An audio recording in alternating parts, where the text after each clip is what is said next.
Yo, welcome to Physics with Vinay Uppal.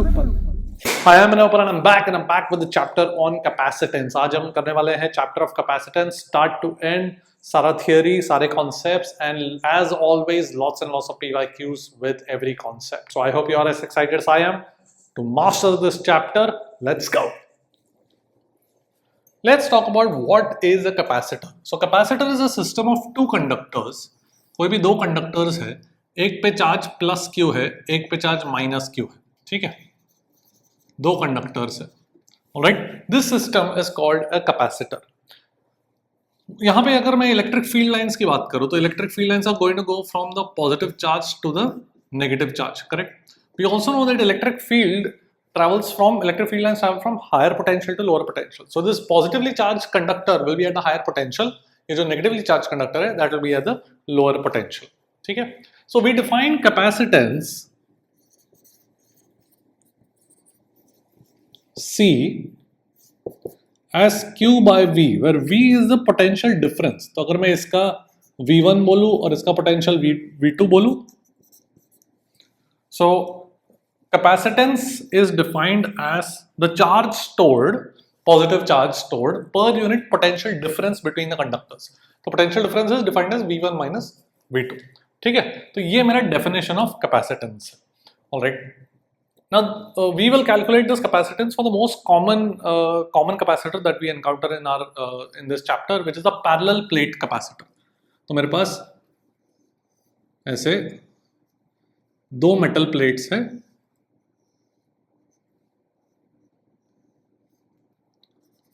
एक पे charge Q डाल दिया है, एक पे चार्ज माइनस Q डाल दिया है, ठीक है, एंड उनके बीच का डिस्टेंस कुछ D है and area A. D is small compared to the size of the plates. Alright. तो अगर मैं इसका साइड व्यू देखूं या फ्रंट व्यू देखूं तो ये Q और ये माइनस Q, ठीक है. Now I want to calculate the capacitance of this system. इनके बीच का डिस्टेंस इज D. तो I want to calculate the capacitance of this system. तो सबसे पहले तो एक I can treat this as uniformly charge infinitely long sheets. Infinite क्यों? Because I am going to assume that D is very small compared to the plates. So the plates are very large compared to D. So we are going to make the approximation that these plates are like infinite sheets. ठीक है. तो एक infinite sheet का जो charge infinite sheet पे अगर charge density sigma है, surface charge density, तो वी नो उसका फील्ड कितना होता है, sigma by 2 epsilon not, correct. And यहाँ पर मेरे पास माइनस सिग्मा है, ये नेगेटिवली चार्ज प्लेट पे, तो उसके कारण फील्ड कितना हो जाएगा, sigma by 2 epsilon naught towards that negatively charge plate, right. So the net field between the two plates is going to be sigma by epsilon naught, ठीक है. सो मेरे पास एक इलेक्ट्रिक फील्ड इस तरीके से आ जाएगा. That electric field is going to have the value of sigma by epsilon naught. Now potential difference दोनों के बीच का कितना है, D. Distance कितना है, D. So potential difference कितना हो जाएगा. So potential difference, remember we know from electrostatics that dV, the change in potential, is minus E times E dot dr. We know this from electrostatics. So if I travel from the left to right, the change in potential is going to be minus E into this distance. E तो uniform है ना, तो I can just write the change in potential as minus E into D, ठीक है. तो अगर इसका potential V1 है और इसका पोटेंशियल अगर V2 है, तो change in potential is V2 minus V1, final minus initial, minus E into D. तो V1 माइनस V2 हो जाएगा E into D. ये मेरा पोटेंशियल डिफरेंस बन गया, ठीक है. अब E को मैं क्या लिख सकता हूँ, sigma by epsilon not. And sigma को क्या लिख सकता हूँ, चार्ज पर यूनिट एरिया. तो अगर इसका एरिया A है तो मेरे पास आ जाएगा Q by A epsilon naught. Sigma को Q बाय A लिख दिया. Therefore capacitance which is Q divided by V1 minus V2, वो कितना बन जाएगा, epsilon naught A by D. This is the formula that we are going to remember, ठीक है. So capacitance of a parallel plate is going to be equal to epsilon naught A by D. Alright, देख लो.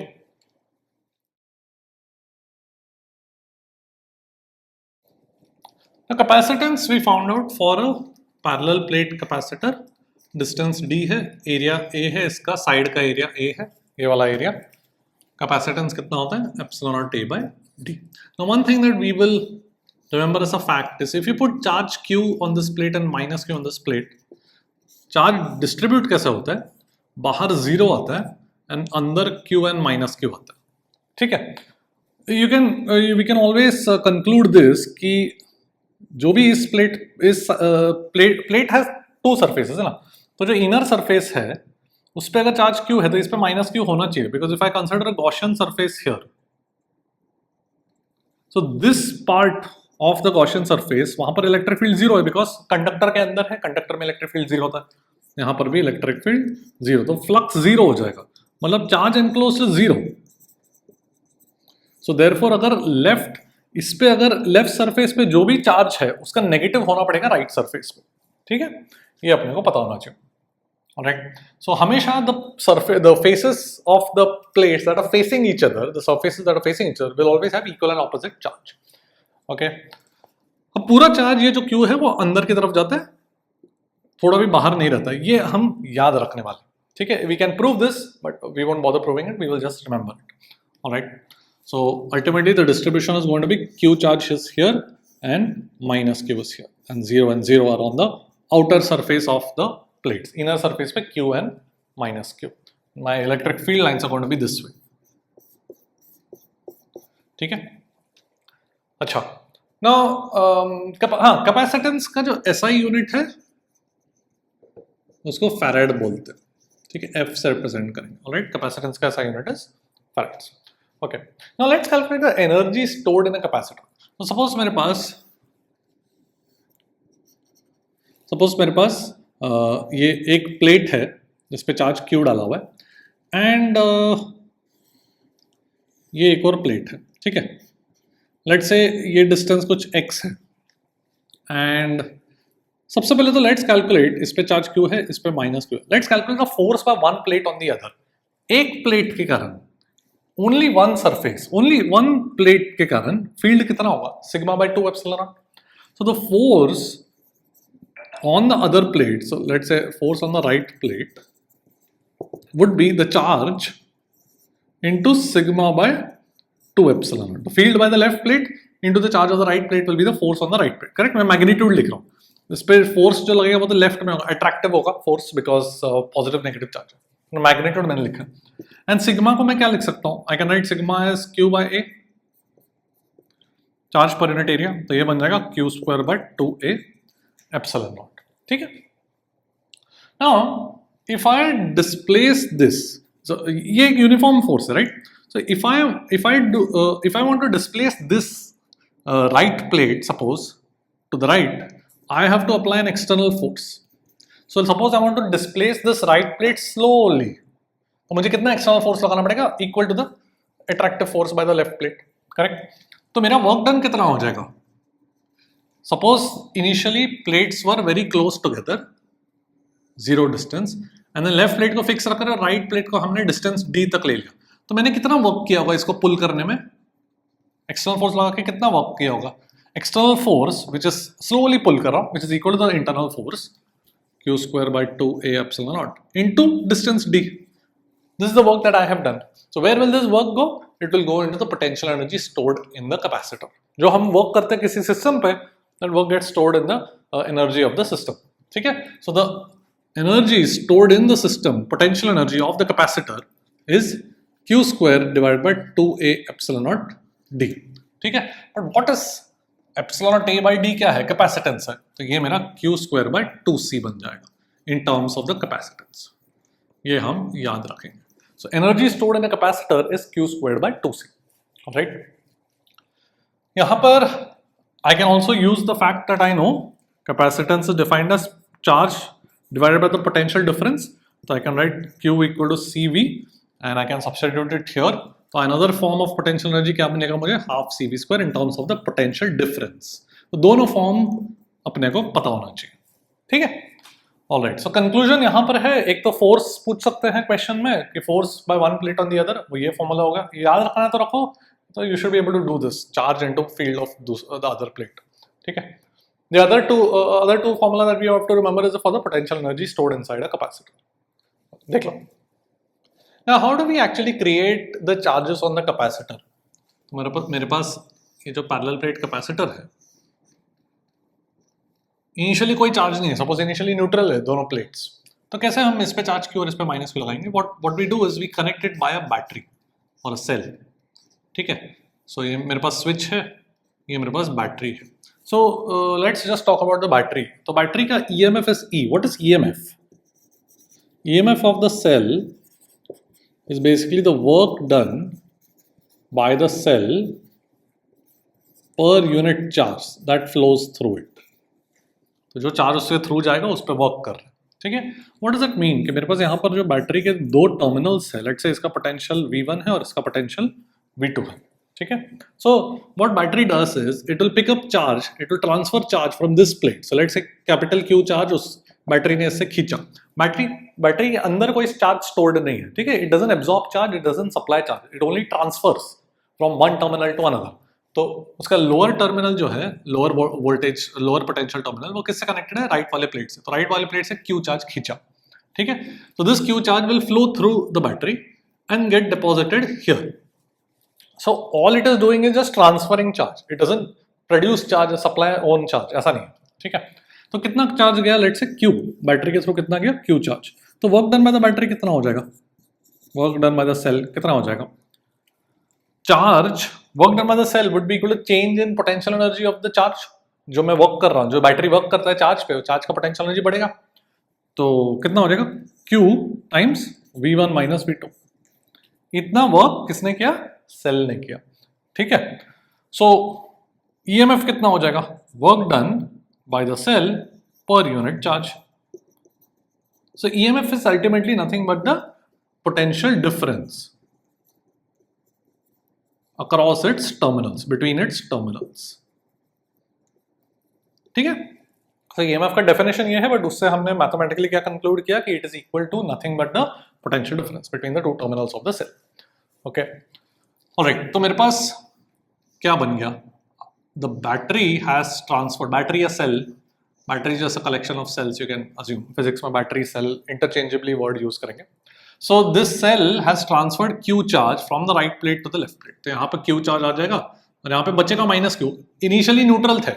अपने chapter में we are always going to assume that the capacitor plates are initially neutral. Then you connect a battery and then they become charged. So charge gets transferred from one plate to another.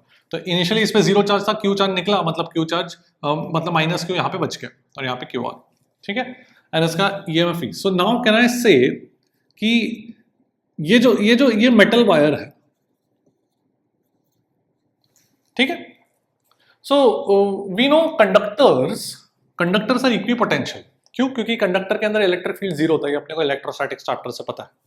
सो ये जो plate है, metal plate, ये metal wire, metal plate, metal wire, they are all like one conductor.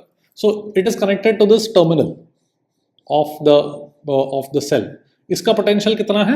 V1 मैंने मान लिया, तो इसका भी पोटेंशियल V1 हो जाएगा, बिकॉज सेम पोटेंशियल पे आ जाते हैं. Two conductors connected come to the same potential, right? And similarly ये वाला terminal of the cell are connected, is again connected by metal wire connected to this. So this, इसका potential कितना हो जाएगा? लोअर जो वोल्टेज वाला terminal है, which is V2, ठीक है? सो पोटेंशियल डिफरेंस कितना हो गया दोनों प्लेट्स के बीच में? V1 minus V2, but that is nothing but the EMF.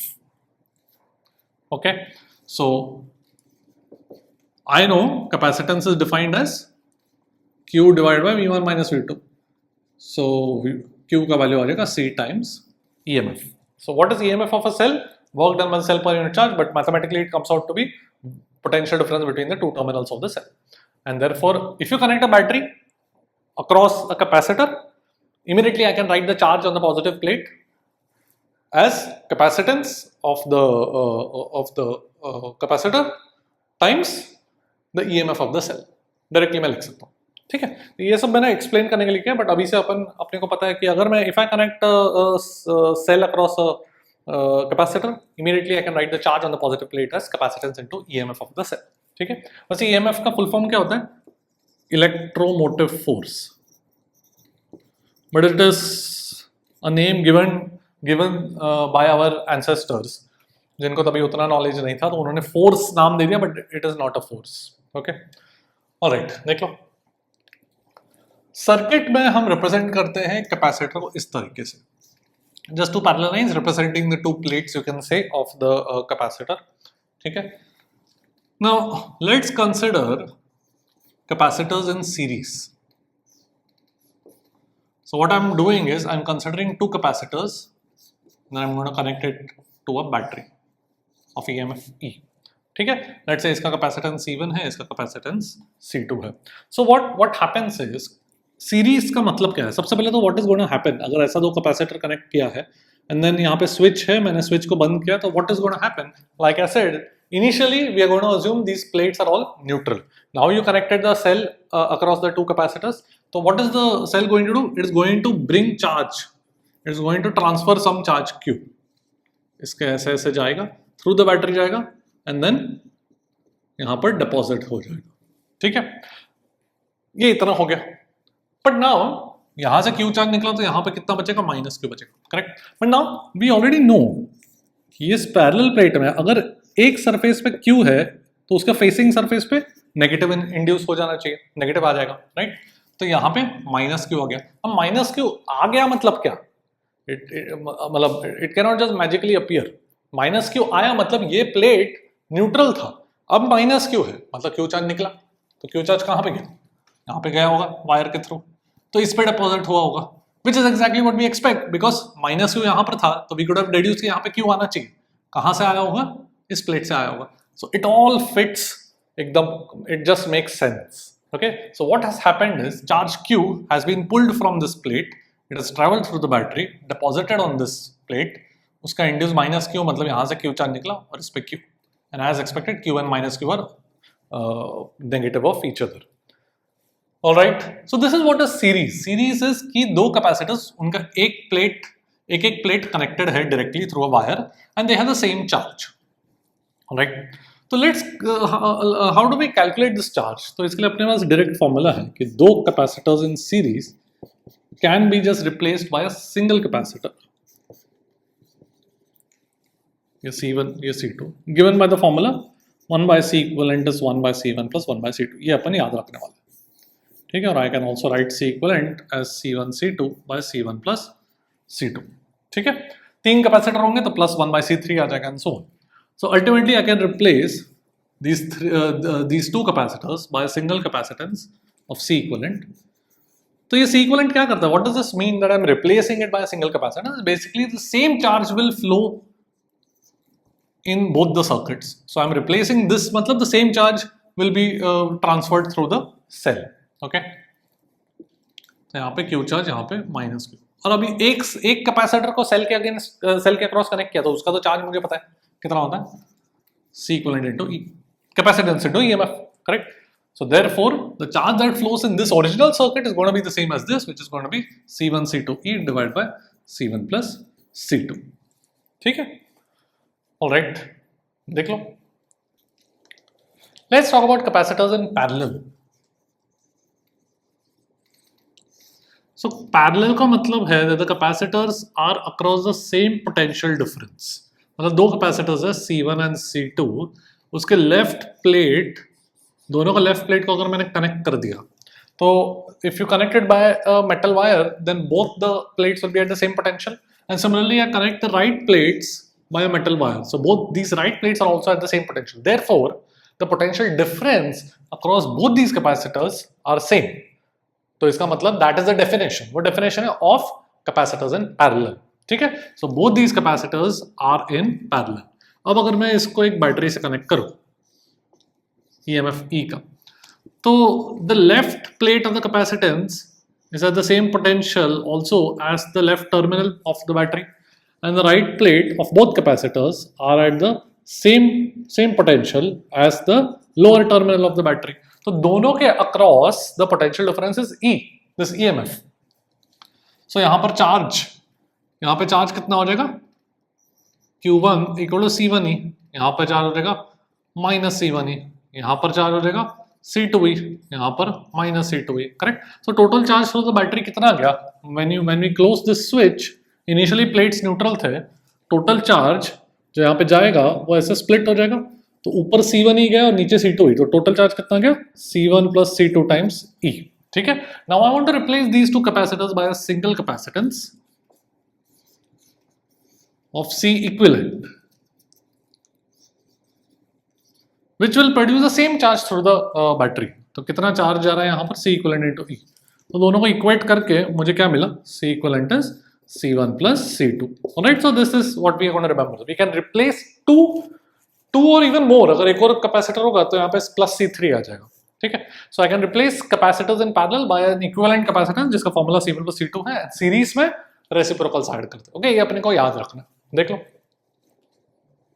Let's talk about a question that came in J 2021. Two equal capacitors are first connected in series and then in parallel. Ratio of C equivalent in the two cases is what? Simple सा question है, formula based. तो capacitance दोनों का C बोलते हैं. तो पहले series में connect कर दिया है C and C. तो 1 over C equivalent in series would be 1 by C plus 1 by C. तो 2 by C. तो C equivalent कितना हो जाएगा? C by 2. And then second situation में they are connected in parallel. उसमें तो अपन directly add कर देते हैं. तो इसमें तो C इक्वल में डायरेक्टली लिख सकता हूँ, कितना बन जाएगा 2C. तो रेशियो कितना हो जाएगा 1/2 डिवाइड बाय 2 इज 1:4. ठीक है, देख लो. Let's look at a nice question that came in J 2024. तो मेरे पास कैपेसिटर में मेरे पास ऐसे दो प्लेट्स के बीच का कैपेसिटेंस, अगर एरिया A है, कैपेसिटेंस कितना होता है मुझे पता है, epsilon naught A by D होता है, राइट. ऐसे दो प्लेट्स है मेरे पास. ठीक है, उसको ऐसा हॉरिजॉन्टली रखा है.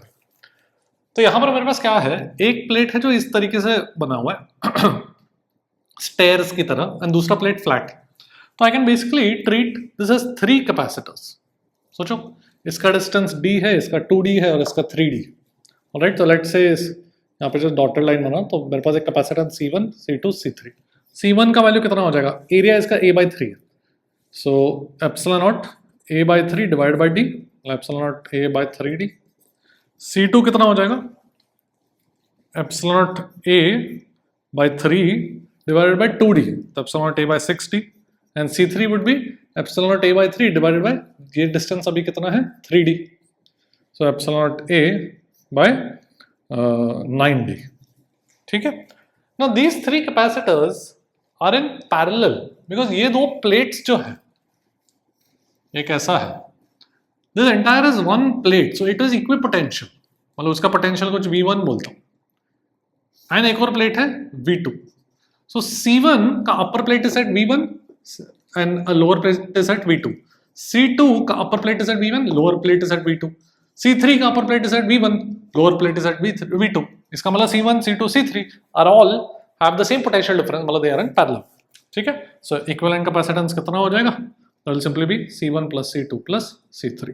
ठीक है. तो कितना हो जाएगा, कहाँ गया, epsilon not A/3D, 6D and 9D. तो I will have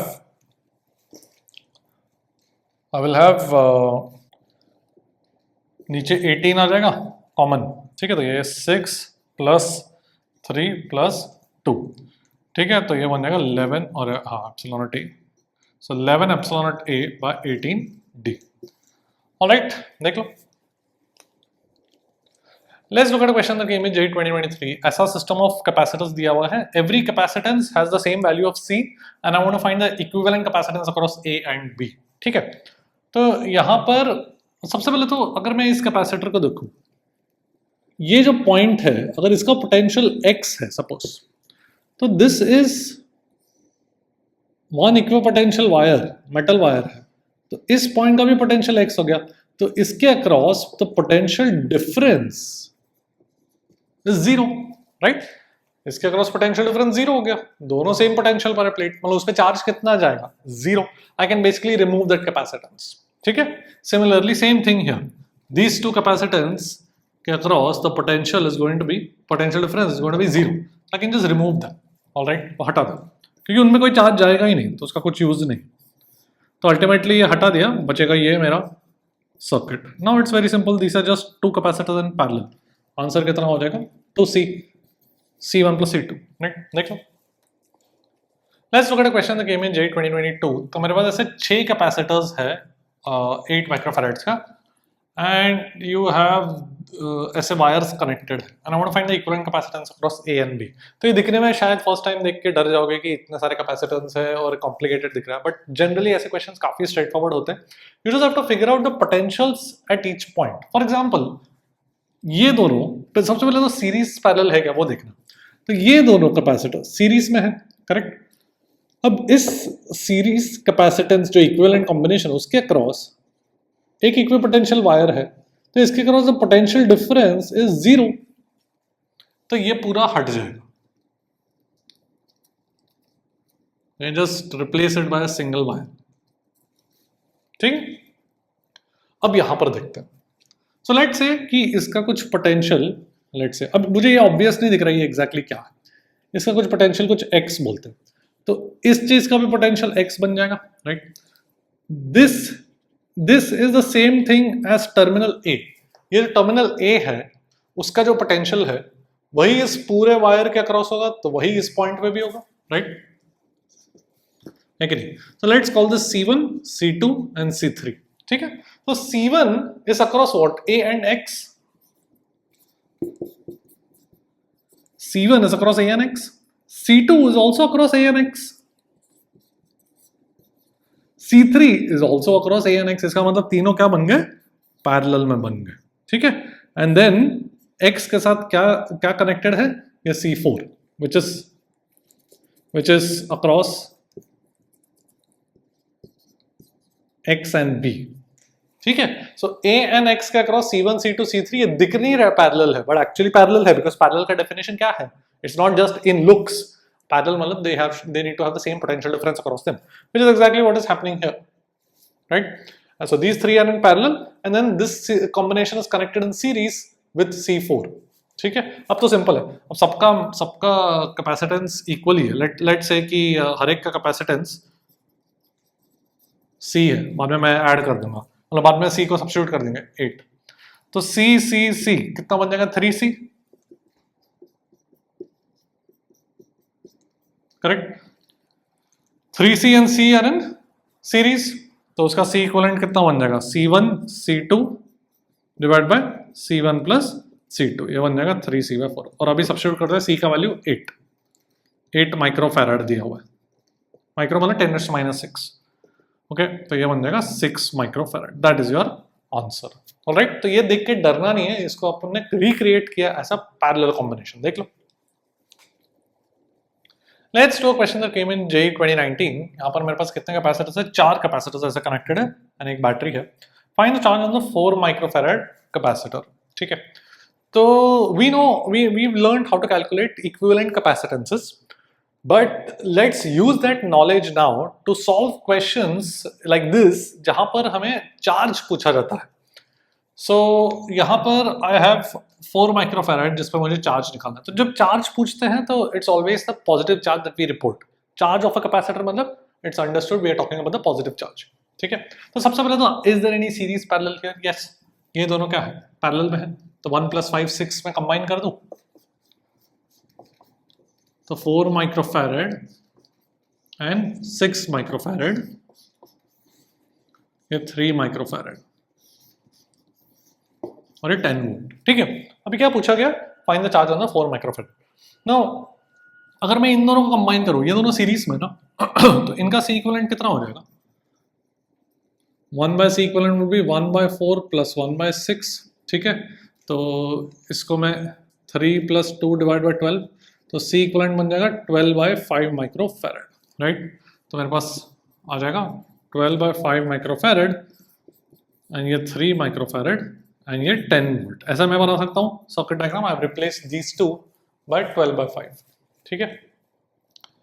तो इस पे चार्ज कितना हो जाएगा? This 12/5 microfarad is connected across 10 volt, तो इस पे चार्ज हो जाएगा 12/5 × 10, 24 माइक्रोकूलम, करेक्ट, बिकॉज ये माइक्रोफैराड में, तो microfarad into volt is microcoulomb, farad into volt is coulomb, because farad is ऐसा यूनिट फॉर कैपेसिटेंस, ठीक है।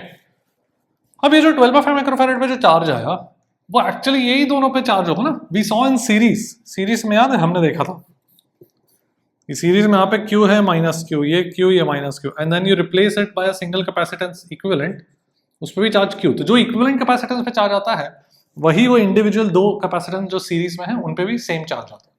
तो ये जो 12/5 पे 24 माइक्रोकूलम है वही यहाँ पर भी आएगा, वही यहाँ पर भी आएगा। सो मुझे पूछा गया है 4 माइक्रोफैराड, तो my answer is going to be 24 microcoulomb, ठीक है, this 3 microfarad was only given for confusion. देख लो, let's look at a question that came in JEE 2025। तो मेरे पास ऐसे 4 कैपेसिटर है, इस तरीके से अरेंज किया गया है, and all capacitors are 16 microfarad. C equivalent between A and B is 1। So एकदम से ऑब्वियस नहीं लग रहा है कि यहाँ पे कोई सीरीज पैरेलल है कि नहीं। So we have to redraw the circuit a little carefully. मतलब क्या कि इस पॉइंट का अगर पोटेंशियल A है तो ये जो वायर्स है, मेटल वायर्स, ये पूरा इक्वी पोटेंशियल है। इसका मतलब इस पॉइंट का भी पोटेंशियल A होगा, इस पॉइंट का भी पोटेंशियल A होगा। अब अगर इस पॉइंट का पोटेंशियल B है, मतलब this is terminal B, so this point is also at B, this is also at B, so this is also at B because they are connected by equipotential wire, and therefore this is also B. Now can you see that every capacitor का एक plate A से connected है और दूसरा plate B से connected है। सोचो, ये वाला कैपेसिटर का एक प्लेट A से कनेक्टेड है, एक प्लेट B से। इस वाले का कैपेसिटर का left plate connected to A, right plate to B। Similarly इस वाले कैपेसिटर का left plate to B, right plate to A, इसका A and B। So all capacitors, if I just redraw the circuit diagram marking A and B, all the capacitors are connected across electrically same points. See this point, this point, this point, this point, this point, they are all electrically the same point because they are all at the same potential. कौन सा potential पे? जो terminal A का है। And ये सारे किस पे हैं? Same as terminal B। So all 4 are basically in parallel. Okay, तो पहले it was not obvious but then you redraw the circuits. Alright, तो सारे अगर पैरेलल में है तो C इक्विवेलेंट कितना बन जाएगा? C plus C plus C plus C 4C, and हर एक कैपेसिटर का वैल्यू कितना है? 60, तो ये बन जाएगा 64 माइक्रोफैराड। देख लो, let's look at a question that came in JEE 2019। तो मेरे पास ऐसे 4 कैपेसिटर्स हैं। बोला गया the left plate of 10 microfarad has -30 microcoulomb. Find the charge on the right plate of 6 microfarad. तो इसका मतलब there must be some battery also connected which is not shown in the question. Charge आ गया ना plates पर, तो there must be some battery also connected, और जो बताया नहीं गया। ठीक है, anyway, so I want to find the charge on the right plate of the 6 microfarad. तो यहाँ पे -30 है, तो यहाँ पर कितना हो जाएगा? 30। करेक्ट। ओके, सो ये जो 30 आया हुआ है 30 माइक्रोकूलम, वो कहाँ से आया होगा? ऐसे आया होगा, right, from these 2 plates. Correct. So अगर यहाँ पर चार्ज कुछ Q है तो यहाँ पर और रादर लेट मी से, यहाँ से अगर चार्ज निकला तो इस प्लेट पे कुछ नेगेटिव चार्ज बचेगा, इस प्लेट पे भी कुछ नेगेटिव चार्ज बचेगा, राइट। तो अगर यहाँ पर पॉजिटिव होगा इस प्लेट पे, तो सपोज वो X है, ठीक है, तो ये कितना बन जाएगा? 30 - X माइक्रोकूलम्स। क्यों? बिकॉज इन दोनों का sum must be equal to -30, because ये दोनों पहले न्यूट्रल थे, देन जब बैटरी वैटरी कनेक्ट कर दिया तो उन दोनों में से टोटल मिला के कितना निकला? 30। तो इन दोनों का सम मिला के कितना होना चाहिए? -30। सो उनके ऑपोजिट फेसेस पे कितना होना चाहिए? Total +30, right. सो अगर ये X है तो ये 30 - X। Alright, so let's just consider these 2 capacitors, 6 microfarad and 4 microfarad. तो इस पे चार्ज, पॉजिटिव चार्ज X है और इस पे कितना है? 30 - X है। तो दीज 2 आर इन पैरेलल, ये दोनों पैरेलल में ना। सो उनके अक्रॉस पैरेलल मतलब क्या? उनके अक्रॉस पोटेंशियल डिफरेंस सेम होगा। So let's write that. I know potential difference can be written as charge by capacitance. So charge मतलब positive charge. So X by 6 must be equal to the potential difference across 4 microfarad, which is 30 - X by 4. ठीक है? So it's a very nice question where we had to recognize कि इस पे अगर X है तो इस पे 30 - X होगा, because यहाँ से total 30 निकला होगा माइक्रोकूलम, तो यहाँ पे total -30 होगा, तो यहाँ पे total 30 होगा। ठीक है?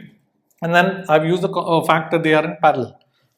Potential difference equate किया by writing it as charge by capacitance. So X by 6 is equal to 30 - X by 4. अब तो solve करना है।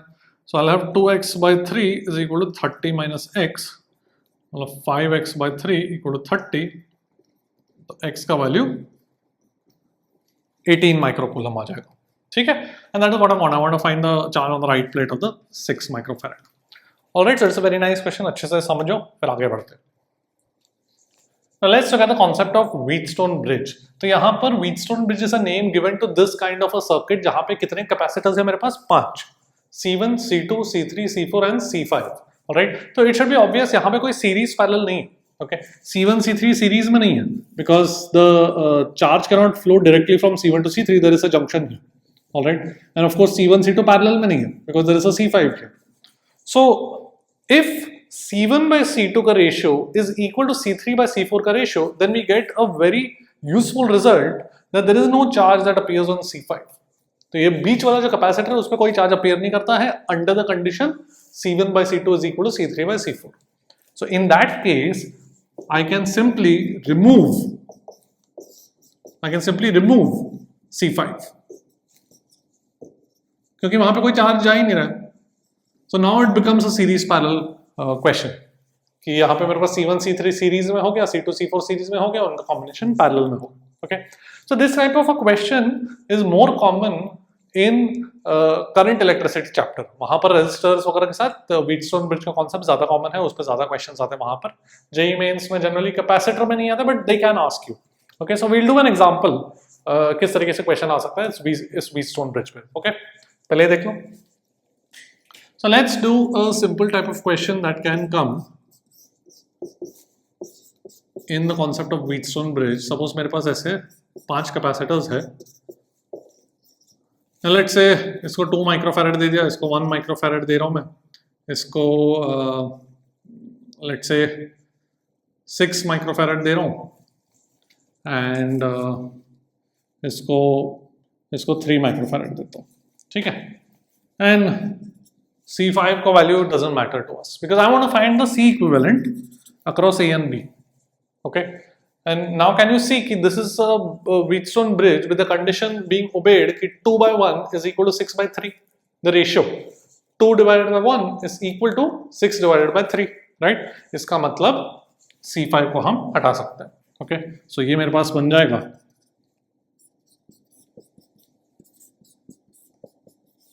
तो ये बन जाएगा 2 and 6, 1 and 3.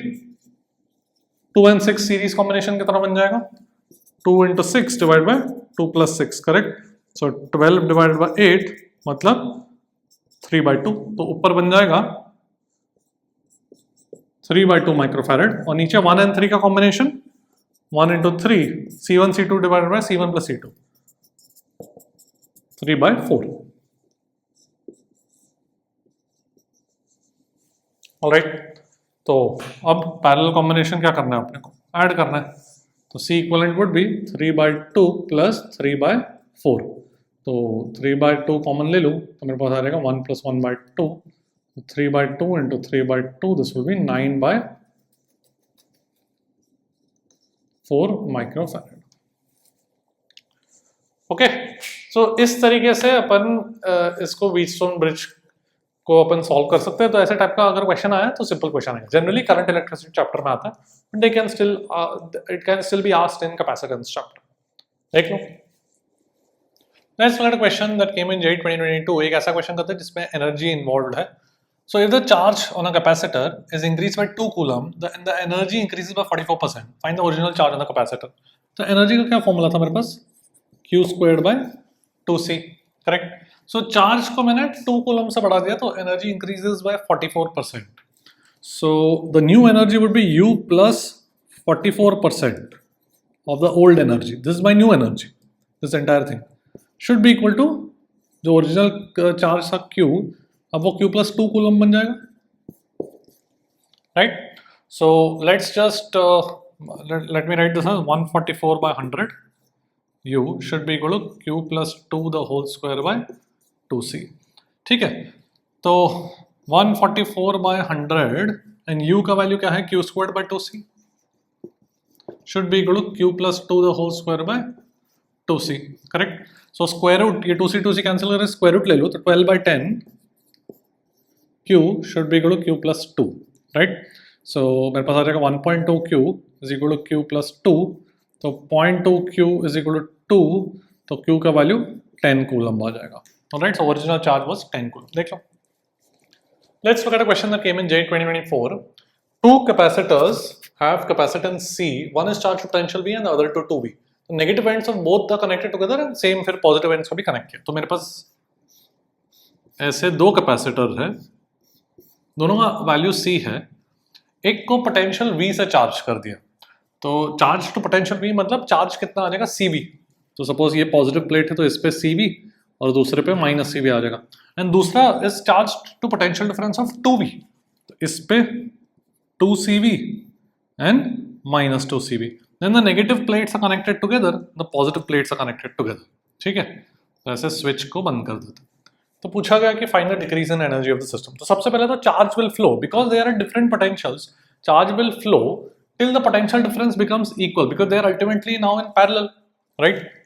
So let's say कि कुछ चार्ज x फ्लो करता है, ठीक है, कोई भी डायरेक्शन में x मान लो, अभी मैंने मान लिया कि 2CV से CV तक जा रहा है, तो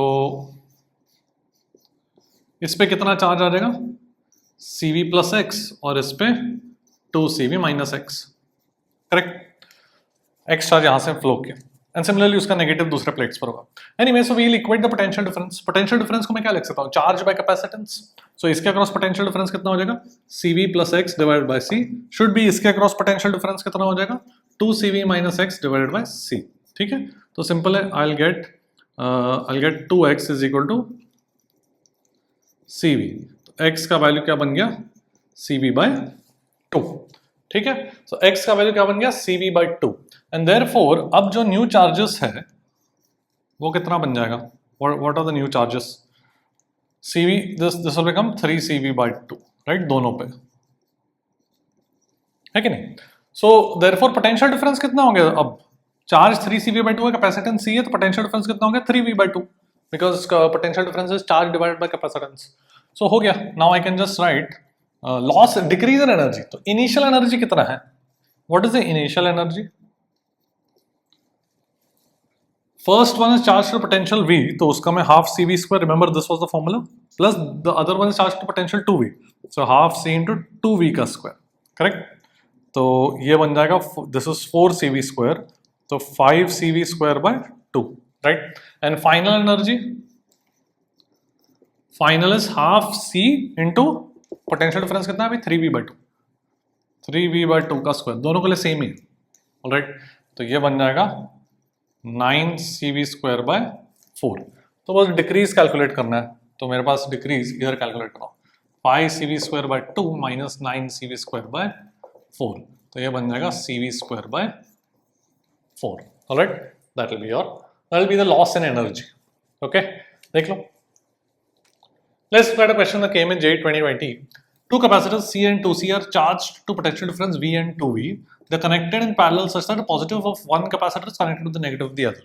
Find the final energy. ठीक है, तो मेरे पास दो कैपेसिटर है, एक का C है, it is charge to potential difference V, alright, तो एक इस पे CV और इस पे minus CV, and the other capacitor is 2C and charge to 2V, तो चार्ज कितना आ जाएगा 2C इंटू 2V 4CV, तो 4CV and minus 4CV, and then बोलेगा कि they are connected in parallel such that the positive of one capacitor, positive plate of one capacitor is connected to the negative plate of the other, तो इसका positive plate is connected to इसका negative and vice versa.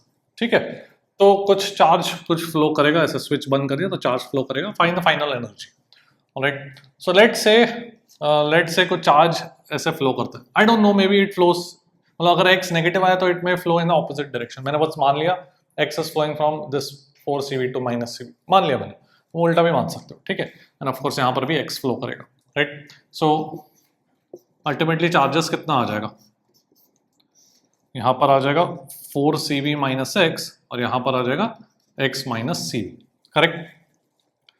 So we have to assume something like we'll assume कि this is positive, okay, मतलब अगर ये positive है तो ये भी पॉजिटिव होगा, because of course positive ultimately equipotential होने चाहिए ना ये दोनों प्लेट्स, so दोनों का पॉजिटिव, दोनों पे जो प्लेट्स कनेक्टेड है both should be positively charged because they both will need to be higher potential. If this is positive, this also has to be positive, because if this is higher potential than this, and this also has to be higher potential than this, ठीक है। Okay, so I can equate the potential difference, तो क्या बन जाएगा 4CV minus x divided by 2C, इसका capacitance 2C है, should be equal to इस case में x minus CV divided by C, correct। तो देखो क्या बन जाएगा मेरे पास, आई हैव सी तो कट गया, तो 2cv minus x by 2 should be equal to x minus cv. So 3cv should be equal to 3x by 2. So x का वैल्यू 2cv आ गया. ऑलराइट, देखो सही लिख रहा हूँ. ओके, सो x का वैल्यू अगर 2cv आ गया तो फाइनली क्या है सिचुएशन, फाइनली क्या क्या चार्जेस है, यहाँ पर 2cv है एंड यहाँ पर cv है, right. And therefore potential difference अभी कितना बन गया, 2cv डिवाइड बाई 2cv. इसके अक्रॉस भी obviously cv divide by cv, दोनों के across potential difference finally same होना चाहिए. अब हो गया मेरा फाइनल एनर्जी आ गया, हाफ, दोनों के अक्रॉस पोटेंशियल डिफरेंस v आ गया ना. So half cv square plus half 2cv square, ठीक है, तो बन जाएगा 3cv स्क्वायर बाय 2. ऑलराइट, देख लो.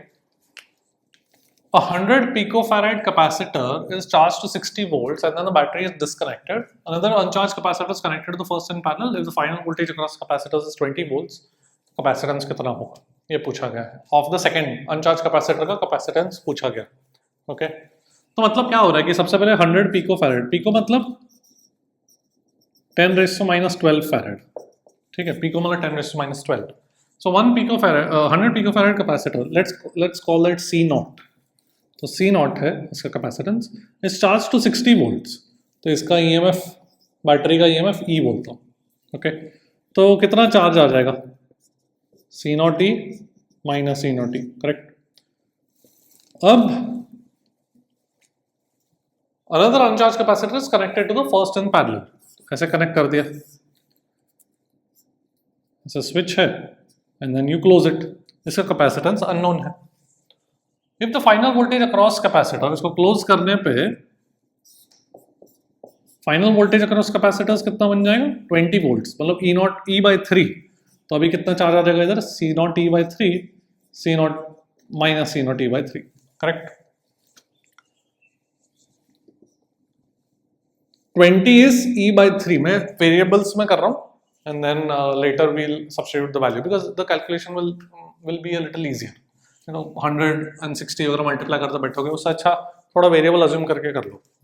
तो क्या बोला गया क्वेश्चन में कि finally voltage across both of them is 20 volts, दोनों के अक्रॉस सेम ही होगा, पैरेलल में कनेक्टेड है अल्टीमेटली. सो 20 वोल्ट्स होगा, तो इसका मतलब कि यहाँ पर कितना बन जाएगा, CE बाई 3, यहाँ पर माइनस CE बाई 3, करेक्ट. दोनों के across potential difference is E by 3 which is 20 volts. Now यहाँ पे C नॉट E था, अभी C नॉट E बाई 3 है, मतलब कितना चार्ज फ्लो हुआ रहेगा, 2 C not E by 3 flow हुआ रहेगा. टोटल C नॉट E था पहले इस प्लेट में, लेफ्ट प्लेट को देख रहा हूँ मैं, अब C नॉट E बाई 3 बचा हुआ है, मतलब वहां से कितना निकला हुआ, 2 C नॉट E बाई 3 निकल गया होगा. अब वो कहाँ पे गया होगा, ऑन दिस प्लेट. इस प्लेट पे अभी कितना है, CE बाई 3, तो this CE by 3 must be nothing but equal to the charge that has flown, क्योंकि ये पहले अनचार्ज था. ये जो चार्ज आया है उसके पास, वो कहाँ से आया होगा, ऊपर वाले प्लेट के से. So this will be equal to C not E by 3, ये 2 C नॉट E बाई 3 जितना फ्लो हुआ है. Alright, so C would be equal to 2 C not and therefore 200 picofarad. Alright, देख लो. Let's come to very important topic in dielectrics, जिससे काफी repeatedly frequent questions आते हैं. So what is a dielectric? Dielectric is just a name given to insulator. We have seen conductors in electrostatics. Conductors मतलब क्या था कि वहां पर फ्री इलेक्ट्रॉन्स थे. यहाँ पर there are no free electrons, और you can say there are very less free electrons. Basically we neglect the number of free electrons available in an insulator, ठीक है. So what happens is in a dielectric, if you place a dielectric which is an insulator in an external electric field, that electric field will try to pull the electrons. The electrons जो है atoms में, they will experience force opposite to the electric field, क्योंकि electron का charge negative है. So जो atoms पहले यहाँ पर सब atoms है, वो अब थोड़ा सा चार्ज सेपरेशन बन जाएगा.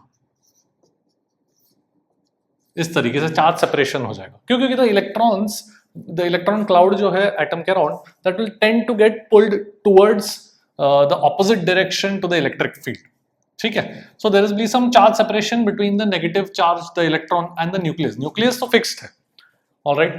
So इस तरीके से यहाँ पे negative charge आ जाएगा, यहाँ पे positive charge आ जाएगा, थोड़ा सा रेसिड्यू बच जाएगा. All right. सो दिस, ये जो नेगेटिव चार्ज यहाँ पे थोड़ा क्रिएट हो रहा है, यहाँ पे पॉजिटिव, थोड़ा चार्ज सेपरेशन क्रिएट हो रहा है, that itself produces its own internal field. So let's call this external, let's call this internal. The net field inside the dielectric becomes equal to the external field plus internal field का vector sum. The internal field is opposite to external field, but vector sum अपन कर रहे हैं यहाँ पर. And it turns out that the net field is equal to external field divided by the constant which is known as the dielectric constant.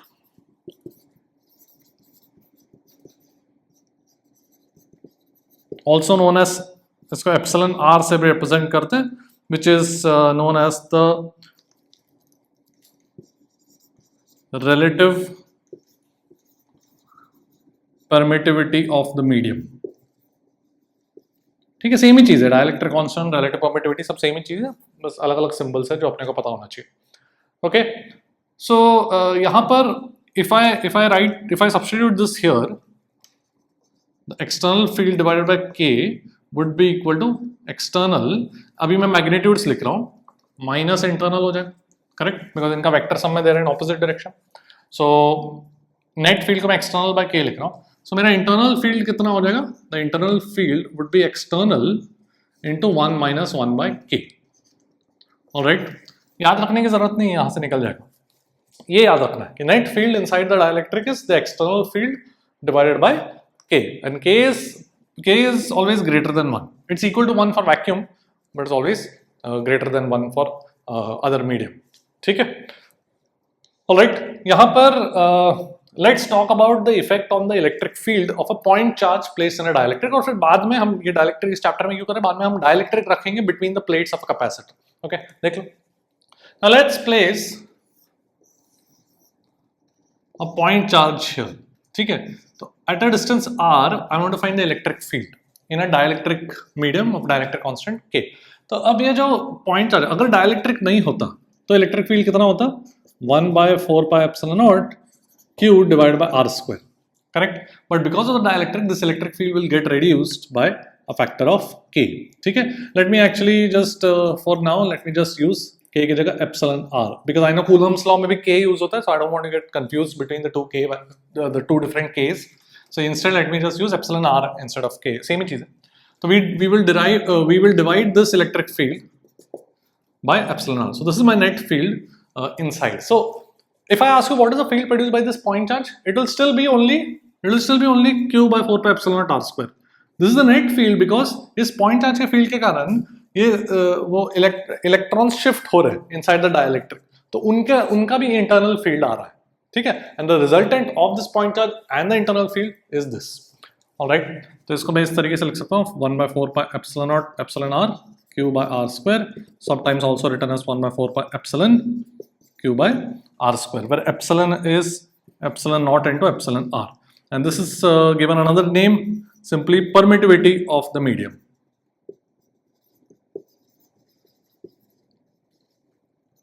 ठीक है, so epsilon not क्या था, permittivity of free space या vacuum. Epsilon R क्या है, relative permittivity of the medium, and इनका product epsilon क्या है, परमिटिविटी ऑफ द मीडियम. तो ये थोड़े नेम्स अपने को टर्मिनोलॉजीज पता होना चाहिए. ओके, देख लो. Let's look at a question that came in JEE 2024. I have two identical charge spheres when suspended in water. पहले तो एयर में है and they make an angle theta. ठीक है, एयर का डाइलेक्ट्रिक कांस्टेंट अपन अप्रोक्सीमेटली 1 ही मान सकते हैं, right. When suspended in water, the angle remains the same between the two strings. Density of the sphere दिया हुआ है. What is the dielectric constant of water? So suppose यहाँ पर पहले तो चार्ज अगर Q है, तो क्या मैं लिख सकता हूँ कि अगर एक चार्ज पे फोर्स बैलेंस करूँ, तो ये लेट्स से डिस्टेंस कुछ r है. So kq² by k नहीं लिखता हूँ अभी. Let me write it 1/4 by epsilon naught q² by r square. एक फोर्स लगेगा, कूलम फोर्स, एंड एक mg लगेगा, एंड एक टेंशन लगेगा, करेक्ट. सो ये एंगल θ/2 है, राइट. तो कैन आई से, अगर मैं फोर्स बैलेंस करूँ तो मेरे पास आ जाएगा t cos θ/2 is mg and t sin θ/2 horizontal direction में would be q² by 4 pi epsilon naught r square. So tan theta by 2 would be equal to q square divided by 4 pi epsilon naught r square mg. ठीक है, तो ये मेरा tan theta by 2 का एक expression आ गया initially जब वो इक्विलिब्रियम एयर में है. But now when you suspend it in water the angle remains the same. अब वाटर में रख दिया, सब जगह वाटर है, तो एक तो इलेक्ट्रोस्टैटिक फोर्स चेंज हो जाएगा एंड एक एडिशनल बॉयंट फोर्स आ जाएगा, राइट? करेक्ट. तो इलेक्ट्रोस्टैटिक फोर्स क्या हो जाएगा? इलेक्ट्रोस्टैटिक फोर्स दोनों के बीच में क्या हो जाएगा? एक का चार्ज इनटू दूसरे का इलेक्ट्रिक फील्ड, और दूसरे का इलेक्ट्रिक फील्ड क्या हो जाएगा? एंगल सेम है अभी, तो ये डिस्टेंस r भी सेम है, सो क्यू दूसरे का इलेक्ट्रिक फील्ड आ जाएगा 4 pi epsilon naught epsilon r square, right? So this will become q square divide by 4 pi epsilon naught epsilon r square. And buoyant force कितना हो जाएगा? बॉयंट फोर्स, मुझे डेंसिटी ऑफ स्फीयर पता है, ठीक है? सो बॉयंट फोर्स हो जाएगा density of water which is 1 gram per centimetre cube into volume into g, correct? So if I calculate the resultant of mg and buoyant force, let me just write it this way. Density of let me write it this way कि density of sphere into v by g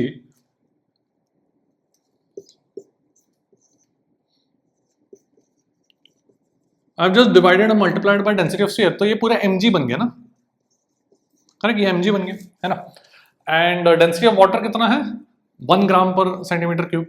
density of sphere is 1.5, तो ये 2/3 हो जाएगा, correct? 1/1.5. Alright, तो मैं let me just redraw the diagram here. एक पे force जो लगेगा mg एंड बॉयंट का रिजल्टेंट अभी कितना बन जाएगा? mg/3. एंड ये मेरा इलेक्ट्रोस्टैटिक फोर्स, ठीक है? And of course this is θ/2 and this is θ/2. So again I can write these equations. Basically what did I get? I got tan θ/2 is mg by electrostatic force. तो अभी फिर से tan θ/2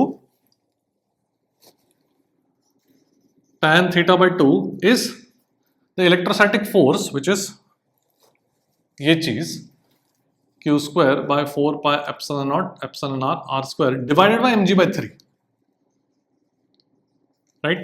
But what is this q square by 4 pi epsilon naught r square mg? वो तो tan θ/2 है.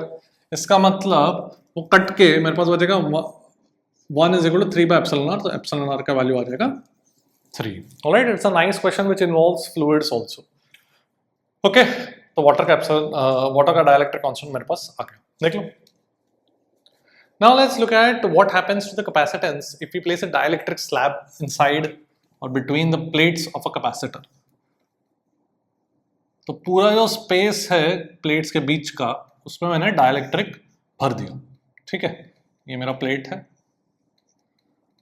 तो dielectric constant K, alright? तो let's say initially को चार्ज प्लेट्स पर Q है, Q1 minus Q प्लेट्स पर है, alright? That charge, see this is not connected to anything, the plates are not connected to anything. The dielectric is an insulator, so the charge on the plates cannot go anywhere, it can't travel through the dielectric. Even if the dielectric is in contact, वो travel नहीं कर सकता charge उसके through. क्यों? क्योंकि dielectric insulator है. There is no current that can go through the dielectric, ठीक है? So the charge is going to remain as it is. But अब जो इलेक्ट्रिक फील्ड आया अंदर इनसाइड द डाइलेक्ट्रिक, वो क्या बन जाएगा? जो original electric field, the external electric field था, डिवाइडेड बाय K. अब external electric field is due to this charge. External electric field is due to the charges on the plates. वो कितना है? Sigma by epsilon naught. ये हमने देखा था when we calculated the capacitance of parallel plates. So यहाँ पर कितना बन जाएगा? Q divided by A is sigma divided by epsilon naught. तो ये बन जाएगा Q by A epsilon naught K, ठीक है? So potential difference कितना बन जाएगा? I can write potential difference as the field into the distance, right? तो वो बन जाएगा QD divided by epsilon naught A K. But the capacitance is nothing but Q by V, correct? So देखो कितना बन जाएगा. So what has happened? We had a capacitor जिसके plates के बीच में एयर या वैक्यूम था, उसका कैपेसिटेंस अगर C नॉट है, once you introduce the dielectric, the capacitance now becomes KC naught because C naught was epsilon naught A by D जो हमने अभी तक देखा. But now that you introduce dielectric, the capacitance increases. कितना? K times बन जाता है. तो ये चीज हम याद रखने वाले. बहुत ही सिंपल है. डाइलेक्ट्रिक डाल दिया, कैपेसिटेंस को K से मल्टीप्लाई कर दो. That's it. Okay? देख लो. Let's look at a question that came in J 2022. Two capacitors, capacitance values C and 3C are in parallel with a potential difference 18 volts.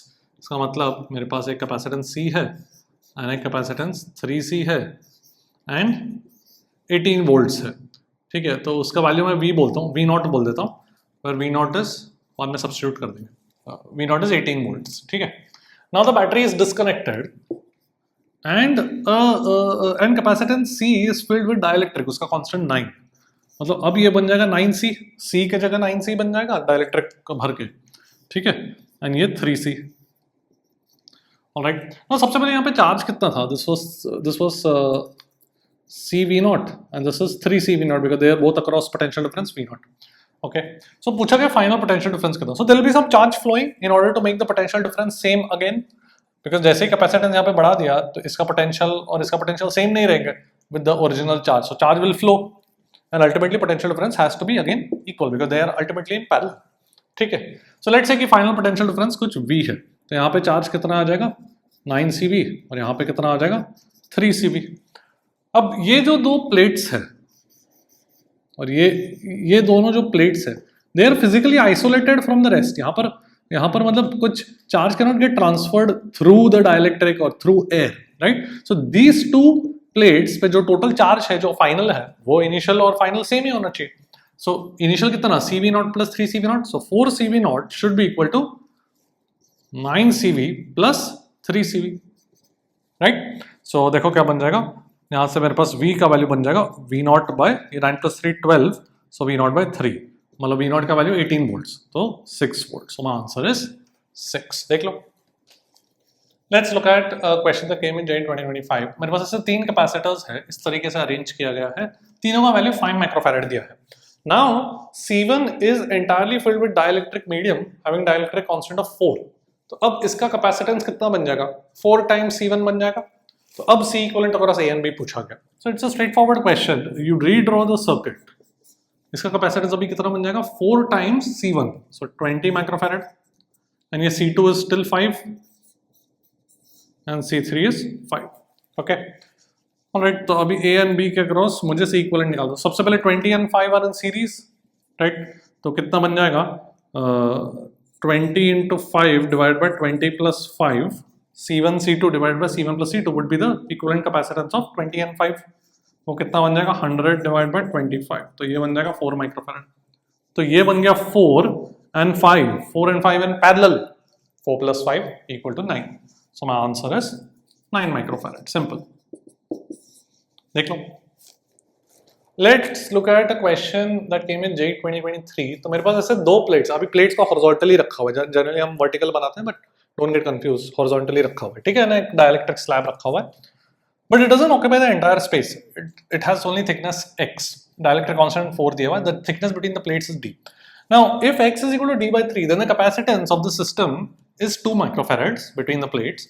But if x is equal to 2d by 3, then capacitance कितना होगा वो मुझे निकालना. तो सबसे पहले इस situation में अपन कैसे निकालें कैपेसिटेंस? सो ये जो प्लेट्स है, if I just draw an imaginary line here, dotted line, ठीक है. तो ये लेंथ x है, ये लेंथ d माइनस x है. सो लेट्स से इसका कैपेसिटेंस कुछ C1 है और इसका कुछ C2 है. ठीक है. So just imagine C1 is like thickness d minus x. So C1 का कितना हो जाएगा? Epsilon naught a, correct. And C2 would be, ये x है, अभी एयर है यहाँ पर, डाइलेक्ट्रिक नहीं है, एयर है मान लो. ठीक है. तो वो उसका थिकनेस कितना है? x. तो वो बन जाएगा epsilon naught a by x. Now you substitute, you fill in dielectric here, तो then this will become k times this, right? So now I have my इसका circuit diagram. If I draw, I'll have C1 and I'll have KC2, correct? So I have C1 and then I have KC2. Now these are in series. So these two capacitors are in series because I am going from one plate. I am going from top to bottom. उसके across मुझे capacitance निकालना. I go from one plate to another and I have to cross two capacitors. Well, they are in series. So this is in series. तो अभी series वाला formula लगा लेते हैं. K का वैल्यू कितना दिया अपने को 4 दिया ना, ठीक है. तो सीरीज कितना हो जाएगा 1 by C equivalent is 1 by C1.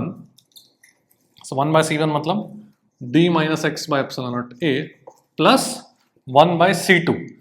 तो 1 by K C2 तो वो बन जाएगा X by K epsilon naught A, ठीक है. तो ये बन जाएगा मेरे पास D plus 1 by K minus 1 times X divided by epsilon naught A. देखो सही लिख रहा हूँ. एंड K का वैल्यू क्या दिया 4 दिया ना, तो कर लेते हैं. This will become D minus 3X by 4 divided by epsilon naught A. तो ये मेरा 1 by C equivalent हो गया. तो C equivalent will become epsilon naught A divided by D minus 3x by 4. So मैंने एक जनरल एक्सप्रेशन निकाल दिया. अब x का वैल्यू अपन सब्स्टिट्यूट कर सकते हैं, ठीक है. So I'll have when x is equal to D by 3 then capacitance is 2 microfarad. So 2 microfarad is epsilon naught A divided by x को अगर मैं D by 3 रखूँ तो 3 कट के D by 4 तो वो 3D by 4 हो जाएगा, correct. And now I want the capacitance when x is equal to 2D by 3.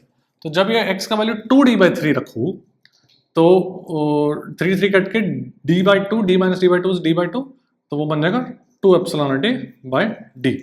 तो यहाँ से epsilon naught A by D का वैल्यू कितना है? epsilon naught A by D का वैल्यू is 3 by 2. तो वो सब्स्टिट्यूट कर देते हैं 3 microfarad. So my answer is 3 microfarad. Alright, so the whole point of this question was to teach you how to calculate the capacitance when only a portion of the space is filled with dielectric. Then you have to treat these two capacitors in series. तो एक imaginary line बना के पहले दोनों का capacitance calculate करो.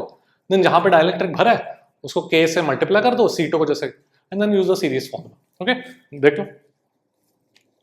Let's look at a question that came in J 2023. मेरे पास एक capacitor है, air है, and 5 microfarads उसका value है, and distance between the plates is D.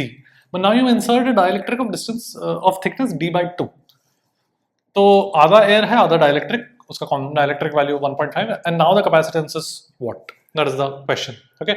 So क्या करूँगा मैं? I can treat this as जैसे कि imaginary line बनाते हैं, and I can treat this as C1 and C2. ठीक है? तो basically इसका circuit diagram they will be in series. तो C1 का वैल्यू कितना हो जाएगा? epsilon naught A divided by अब thickness is D by 2, correct? And into dielectric constant 3 by 2. And C2 का वैल्यू एयर है तो वो बन जाएगा epsilon naught A divided by D by 2.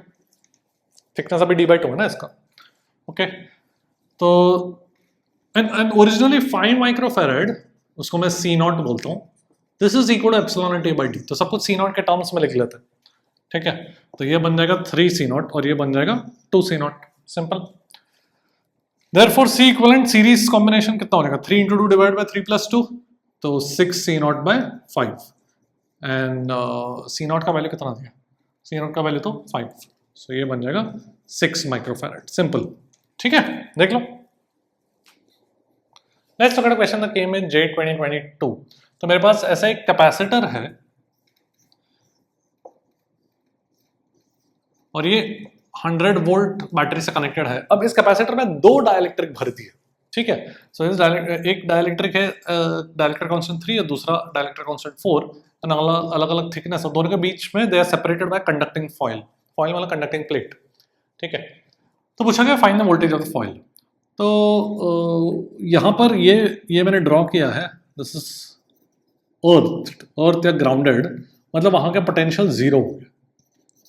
Actually question में नहीं था, if I remember correctly the question did not give this. So when they ask you voltage of the foil and they don't tell you where the potential 0 has to be selected, then it doesn't make sense. The question doesn't make sense. But it was expected कि जो lower terminal of the battery है उसका potential 0 assume कर लिया था question paper setter ने, ठीक है. जब but बोला नहीं गया था. So मैंने यहाँ पे draw कर दिया to tell you कि यहाँ पे potential 0 मान लिया lower terminal of the battery, ठीक है.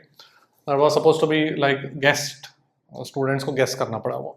एनीवे कभी कभार जेई मेंस का क्वेश्चंस, कभी कभार नहीं काफ़ी बार जेई मेंस के क्वेश्चंस का लैंग्वेज थोड़ा एकदम एक्यूरेट नहीं होता, एम्बिगुअस होता है, it is what it is.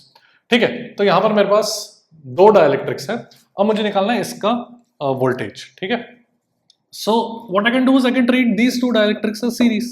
इसका सर्किट डायग्राम अगर मैं बनाऊं तो C1 C2 and connected by a 100 volt battery, and I'm going to find the potential of this conducting foil which is separating them। मतलब यहाँ पर this is the wire, this is the equivalent circuit diagram। ठीक है, alright, तो क्या करेंगे, पहले C1 का वैल्यू निकाल लेते हैं। that'll be epsilon naught A divided by D which is 0.5 millimeters में, and I have to multiply by the dielectric constant 3, correct. तो ये बन जाएगा 6 epsilon naught A, and C2 would be epsilon naught A by D which is 1 millimeter, and I have to multiply again by the dielectric constant which is 4, so ये मेरा बन जाएगा 4 epsilon naught A। Okay, तो ये मेरे पास 6 epsilon naught A है, ये मेरे पास 4 epsilon naught A है। इसका पोटेंशियल 0 है, इसका पोटेंशियल 100 वोल्ट बन जाएगा बिकॉज EMF इज 100 वोल्ट दिया हुआ। EMF was the potential difference between the two terminals of the battery, so this is 0, this is 100 volt. ठीक है, और इसका मुझे निकालना है। ऑलराइट, तो इसका अगर मैं पोटेंशियल कुछ x बोलूँ, ये भी 100 वोल्ट है एंड ये 0 है। ठीक है, सो दोनों पे चार्ज सेम होना चाहिए ना, C1 एंड C2 पे, because they are in series.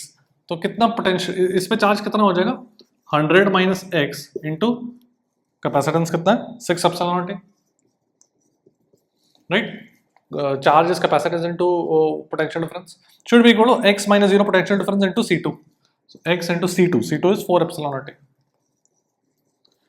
ठीक है, तो देखो मेरे पास क्या बन जाएगा, 600 should be equal to 6x plus 4x 10x, x का value 60 volt, and this was the expected answer. Okay, देख लो, let's look at a question that came in JEE 2019। तो मेरे पास ऐसे दो प्लेट्स और 3 डाइलेक्ट्रिक्स इस तरीके से लगाए हुए हैं। ठीक है, सो डाइलेक्ट्रिक वैल्यूज ये पूछा, ऑल द डाइलेक्ट्रिक्स, बोले all the dielectrics have equal areas. Areas मतलब सी, अगर मैं 3D में देखूं तो इस तरीके से, ये मेरा प्लेट है and then I have a dielectric slab here। ठीक है, then I have another dielectric slab, then I have another dielectric slab, alright, and यहाँ पे मेरे पास एक और प्लेट है।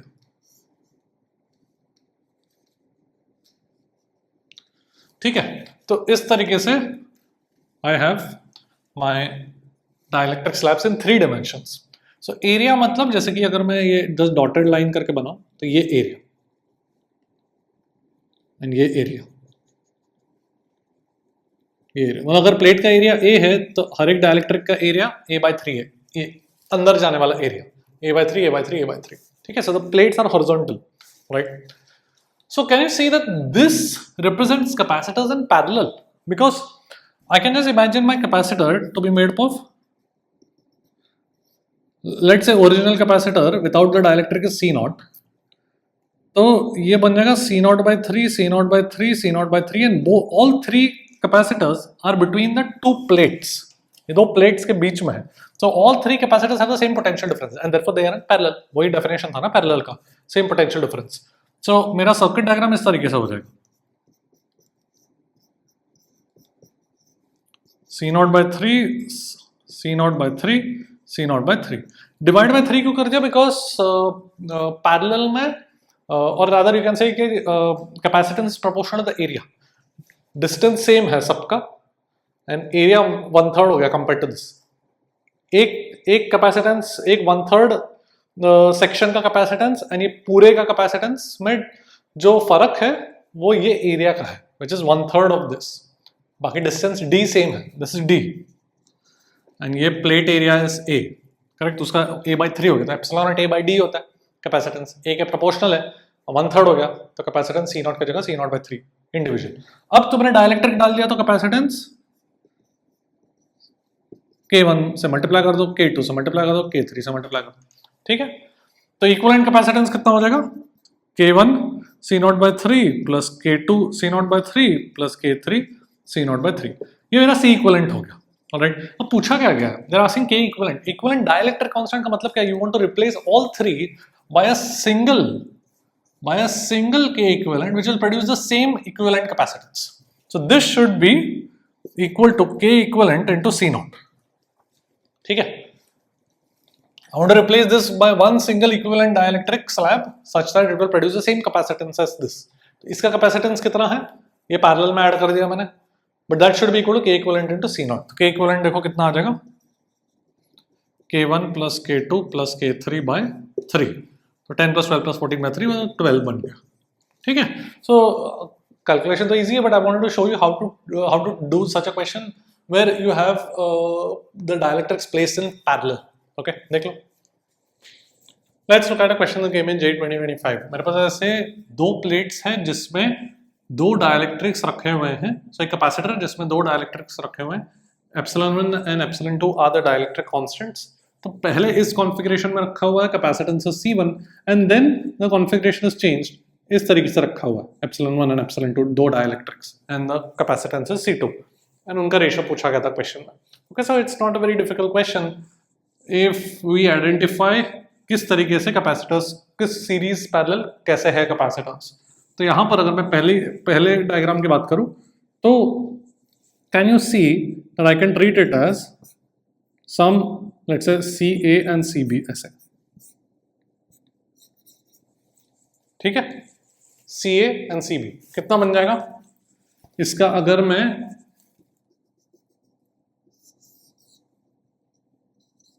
if I say कि इसका एरिया A है and let's say क्वेश्चन में बोला गया था कि exactly half is filled, all right, they occupy equal volumes in both cases.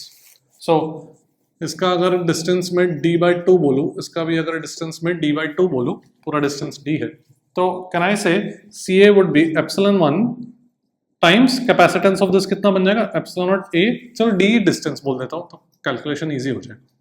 दोनों का डिस्टेंस d बोल देता हूँ, right. And this will B epsilon 2 times epsilon naught A by d, right. तो यहाँ पर इसका इक्विवेलेंट कॉम्बिनेशन कितना बन जाएगा? 1 by C equivalent, मतलब 1 by C1, which is this entire configuration का equivalent capacitance is C1. So 1 by C1 would be equal to 1 by CA plus 1 by CB, right? तो कितना बन जाएगा? d by epsilon naught A तो common आ जाएगा 1 by epsilon 1 plus, right. तो मेरे पास 1 by C1 आ जाएगा d by epsilon naught A times epsilon 2 plus epsilon 1 divide by, okay. अच्छा, अब C2 की बात करते हैं. तो इसमें भी प्लेट, इसका एरिया A है. सो these two are in parallel because they are across the same plate. Same potential difference है, same potential difference है. So इसका एरिया अगर एक कैपेसिटेंस देखो तो उसका एरिया कितना बन जाएगा? A/2. इसका भी A/2 और ये डिस्टेंस कितना बन जाएगा? 2D, क्योंकि मैंने ये dd लिया था, right. So C2 would be addition of the capacitance. तो ये लेफ्ट वाले का कैपेसिटेंस कितना बन जाएगा? epsilon 1 times epsilon naught A/d. So epsilon naught A मतलब A/2 and D मतलब 2D plus. So this is the capacitance of the left slab. Okay, area is A/2, distance is 2D. And right वाले slab का epsilon 2 times epsilon naught A/d. A मतलब A/2, D मतलब 2D, right. तो ये बन जाएगा epsilon 1 plus epsilon 2 common ले लेता हूँ, तो कितना बन जाएगा? epsilon naught A/4D. ओके, अब मुझे क्या करना है? मुझे रेशियो चाहिए. सो C2 by C1 का वैल्यू बन जाएगा, I want C1 by C2, but let me just multiply C2 and already 1 by C1 है मेरे पास, तो दोनों को मल्टीप्लाई करके मुझे ये मिल जाएगा, उसका फिर फाइनली रेसिप्रोकल कर दूंगा. तो I am just multiplying this expression and this expression to get C2 by C1. देखो epsilon naught A/d, epsilon naught A/d cut जाएगा, तो बचेगा यहाँ पर क्या? epsilon 1 plus epsilon 2. यहाँ पे epsilon 1 plus epsilon 2 उसका स्क्वायर बन जाएगा, राइट. ये नीचे एक 4 है और यहाँ पे epsilon 1 epsilon 2 है. सो जो मुझे आंसर चाहिए that would be the reciprocal of this. So 4 epsilon 1 epsilon 2 divided by, alright. तो थोड़ा सा अपने को केयरफुली कैलकुलेशन करना है, बाकी काफी स्ट्रेट फॉरवर्ड क्वेश्चन है, देख लो. Let's look at a question that came in J 2025. मेरे पास ऐसे एक कैपेसिटर है connected to a battery. Now dielectric of dielectric constant 2 is filled. तो find the extra charge that will flow and the change in the energy of the capacitor. तो सबसे पहले charge कितना था, अगर मैं कैपेसिटेंस C बोलूँ और बैटरी का EMF V बोलूँ तो यहाँ पे चार्ज कितना था CV। अब इस कैपेसिटेंस में, इस कैपेसिटर में डाइलेक्ट्रिक भर दिया गया है, तो उसका भी कैपेसिटेंस कितना बन जाएगा Kc। तो यहाँ पे चार्ज कितना बन जाएगा KCV, capacitance, new capacitance Kc into the potential difference V। तो एक्स्ट्रा चार्ज कितना हो गया KCV, final charge minus initial charge. तो K का वैल्यू 2 माइनस 1 1, कैपेसिटेंस का वैल्यू 40 माइक्रोफैराड एंड ये बन जाएगा 100 वोल्ट्स। ठीक है, तो ये बन जाएगा 4000 माइक्रोकूलम। ओके, मतलब 4 into 10⁻³ coulomb. So this is the extra charge that has phloem and change in energy. अब एनर्जी इनिशियली कितना था, हाफ CV², और फाइनली कितना बन जाएगा, कैपेसिटेंस कितना बन गया अभी, C की जगह KC, सो हाफ KCV², बस कैपेसिटेंस का वैल्यू चेंज हुआ। तो द चेंज इन एनर्जी कितना बन जाएगा, हाफ K - 1 CV²। ठीक है, K का वैल्यू 2, सो 2 - 1 1, C का वैल्यू 40 माइक्रोफैराड एंड वोल्ट का पोटेंशियल डिफरेंस इज 100 वोल्ट, सो 10⁻⁴ बन जाएगा।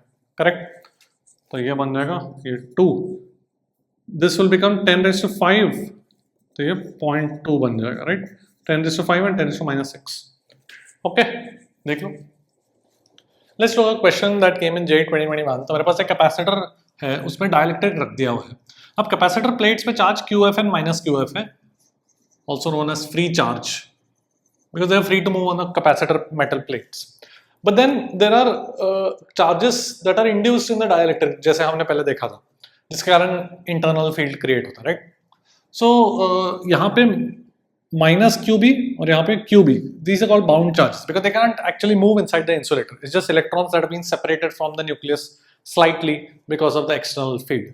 ठीक है, तो ये जो bound charge है उसका वैल्यू पूछा गया था in terms of the free charge on the plates and the dielectric constant. Okay, so हमने देखा था कि एक डाइलेक्ट्रिक अगर एक्सटर्नल इलेक्ट्रिक फील्ड में रखें तो यहाँ पर एक इंटरनल इलेक्ट्रिक फील्ड जनरेट हो जाता है। इंटरनल इलेक्ट्रिक फील्ड कितना होता है, we saw that it is external into 1 - 1 by K, right, because the net field is external divided by K, वहां से अपने को ये आया था। Now external field is due to the charges on the plates. So can I say external field is equal to sigma by epsilon naught, where sigma is Q free by area, right? जो QF है plates पर, उसका जो sigma है उसके कारण field कितना हो जाएगा दोनों प्लेट्स के बीच में, सिग्मा बाय एप्सिलॉन नॉट। उसको डिवाइड बाय K करेंगे तो नेट फील्ड आएगा, अपने को इंटरनल फील्ड चाहिए। So my internal field is due to QB, ये बाउंड चार्जेस है, राइट। तो जैसे अपन ने फ्री चार्जेस के टर्म्स में ये लिखा, वैसे ही अपन बाउंड चार्जेस के टर्म्स में इंटरनल इलेक्ट्रिक फील्ड क्या लिख सकते हैं, F की जगह B आ जाएगा, right. And then just substitute, so I will have QB is equal to Q free divided by epsilon naught, तो कट गया दोनों साइड पे, इनटू 1 - 1 by K, और ये ऑप्शंस में था। This is the correct answer, ठीक है, देख लो। Let's look at a question that came in JEE 2025. A capacitor has charge 5 × 10⁻⁶ coulomb, मतलब 5 microcoulomb दिया गया है। A dielectric is filled between the plates and now induced charge on one face of the slab. Dielectric slab पे कितना charge आ गया है, 4 microcoulomb। तो dielectric constant कितना है? So I have a capacitor जिसपे चार्ज कितना है, 5 microcoulomb। Of course दूसरे पे -5 होगा। And now you're filling it up with dielectric.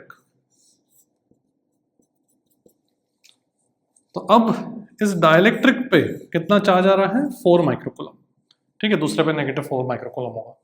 सो पूछा गया dielectric constant. So we derive the result that the bound charge is the free charge into 1 - 1 by K, K is my dielectric constant। ये हमने देखा, ये derive किया, तो यही formula मैं डायरेक्टली यूज कर लूंगा। And you can also remember this formula and use it in the exam। तो bound charge मतलब the charge induced on the surface of the dielectric, कितना दिया गया है, 4 माइक्रोकूलम। फ्री चार्ज मतलब प्लेट्स पे चार्ज, वो कितना दिया गया है, 5 microcoulomb. So 4 by 5 should be 1 minus 1 by k. So 1 minus 4 by 5 is 1 by 5 is 1 by k. तो k का वैल्यू डाइलेक्ट्रिक कांस्टेंट का वैल्यू 5. ओके देखो, let's look at a question that came in JEE 2020. तो मेरे पास एक dielectric constant एक variable है as a function of x. ठीक है, क्या दिया हुआ है, k0 into 1 plus alpha x. Alpha is some constant और ये डिस्टेंस d दिया हुआ है and alpha d much much lesser than 1. तो कुछ कहीं ना कहीं अपने को अप्रोक्सीमेशन यूज करना पड़ेगा. तो इसका कैपेसिटेंस पूछा गया है. तो आई कैन इमेजिन, जैसे अगर सपोज मेरे पास दो डाइलेक्ट्रिक्स थे तो I would treat it as two capacitors in series, right. अब यहाँ पे मेरे पास I can treat it as it is made up of lots of infinitesimally thin slabs of thickness dx. ठीक है, तो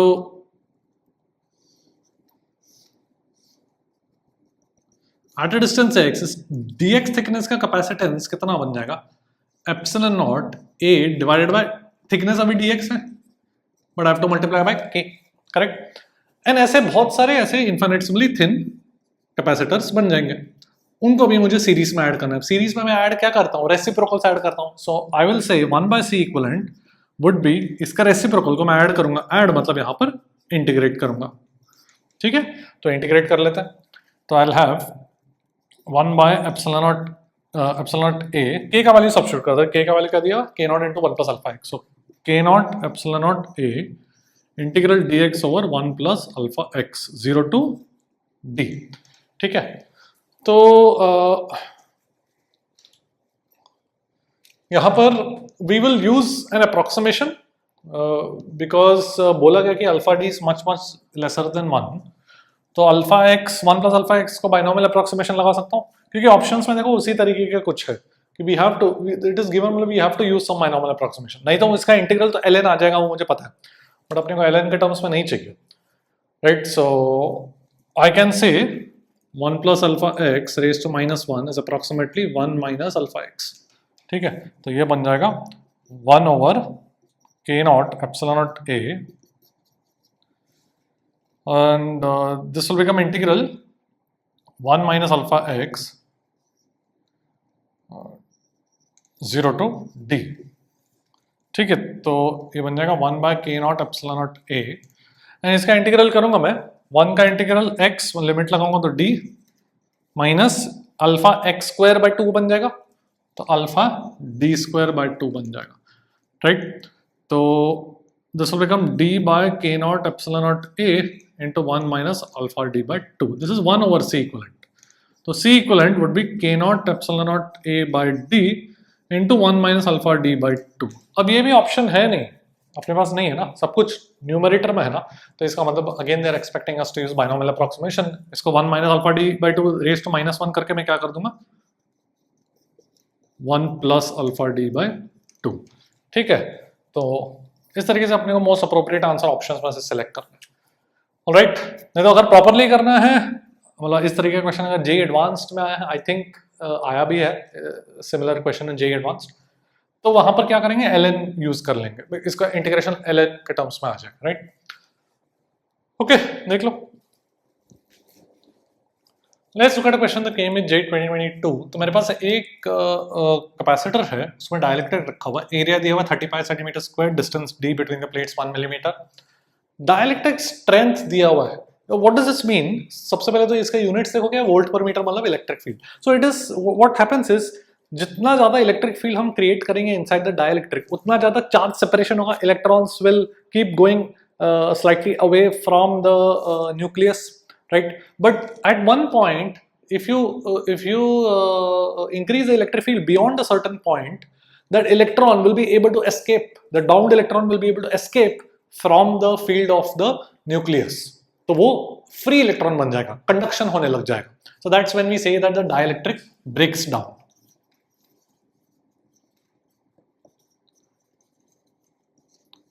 ऑलराइट, बेसिकली द डाइलेक्ट्रिक के जो एटम्स है वो आयोनाइज हो जाएंगे. तो हमने इतना हाई इलेक्ट्रिक फील्ड लगा दिया कि जो बाउंड इलेक्ट्रॉन जो था ऑर्बिट में वो अब बाहर आ गया, मतलब वो कंडक्शन इलेक्ट्रॉन बन गया. So we say the dielectric breaks down. So the maximum charge that we can have on the capacitor plates without the dielectric breaking down is given to be 7 microcoulomb. Okay, so ये क्या dielectric strength is basically the maximum electric field that we can have. Inside the dielectric, ठीक है, without the dielectric breaking down. तो पूछा गया dielectric constant कितना है। तो it's pretty straight forward now that we know what dielectric strength means, कि यहाँ पर जो चार्ज है, maximum charge is on the plates, वो दिया गया अपने को, maximum charge without the dielectric breaking down. तो उसके कारण जो फील्ड आएगा वो कितना आएगा, sigma which is Q by A divide by epsilon, but divide by k because we are in the dielectric. This should be equal to the maximum, because ये charge maximum है, so we produce the maximum field which is given to us as 3.6 into 10⁻⁷। So k का value कितना आ जाएगा, Q which is Q का value कितना दिया, 7 into 10⁻⁻6 divided by area 30 pi centimetre square दिया, मतलब मीटर स्क्वायर में 10⁻⁴ करेंगे, divided by this 3.6 into 10⁻⁷ and divided by epsilon naught. See, I know that 1/4 pi epsilon naught is equal to 9 into 10⁻⁹, correct? So 1/epsilon naught would be 36 pi into 10⁻⁹, correct? तो 1/epsilon naught को इधर लिख लेता हूँ 36 pi into 10⁻⁹। Okay, अब calculation करते हैं। तो ये पाई कट गया, 3.6 तो ये 10 बन जाएगा। ओके, अभी 10 का पावर्स देख लेते हैं। ऊपर 10⁻⁻6, ये 10⁻11, तो ऊपर 10⁻5 बन जाएगा, और नीचे 10⁻3 है, तो ऊपर 100 आ जाएगा। तो 700 डिवाइड बाय 30, कुछ मिस कर रहा हूँ ऐसा लग रहा है। 9 + 1 10, 10⁻10⁻6 is 4, और नीचे 3, 70 आएगा, राइट? तो ये बन जाएगा 7/3 which is 2.33। Alright, okay, so calculation तो देख लेना, बट कॉन्सेप्ट बहुत स्ट्रेट फॉरवर्ड। डाइलेक्ट्रिक स्ट्रेंथ मतलब it's the maximum field that you can have inside the dielectric without it breaking down. तो just equate the field equal to sigma by epsilon divided by k, of course, देख लो। Now let's talk about a spherical capacitor.